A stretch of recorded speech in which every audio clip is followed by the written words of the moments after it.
Have you ever wondered what happens after you die?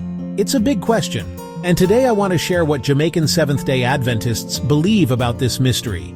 Now, in Jamaica, faith is a huge part of daily life. Seventh-day Adventists here, just like their global family, have a unique perspective on death and what comes next. So, let's start with the basics. Seventh day. Adventists don't believe that when you die, your soul goes straight to heaven or hell. Instead, they teach what's called soul sleep. That means when someone dies, they aren't conscious or aware of anything. It's like a peaceful sleep. No pain, no worries, just rest. This belief is rooted in the Bible. For example, Ecclesiastes 9:5 says, "The living know that they will die, but the dead know nothing." And in John 11, when Jesus talks about Lazarus, he says Lazarus is sleeping, not gone forever. So what happens next?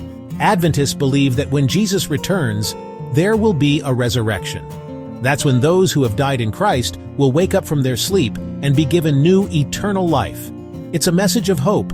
Death isn't the end, just a pause until that glorious day. In Jamaica, you'll find Seventh-day Adventist churches all over the island, from Kingston to Montego Bay. Families gather, worship, and find comfort in this promise. It's not just about what happens after death, but about living a meaningful, faithful life right now. For Adventists, funerals aren't just about mourning. They're also about celebrating a life well lived and holding on to the hope that one day we'll see our loved ones again. It's a belief that brings peace, especially when facing loss.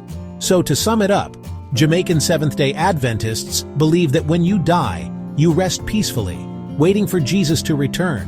There's no wandering soul, no immediate judgment, just a calm, hopeful pause until the promise of resurrection is fulfilled. Thanks for listening. If you have questions or want to learn more, drop them in the comments below. Take care, and remember, faith brings hope, even in life's toughest moments.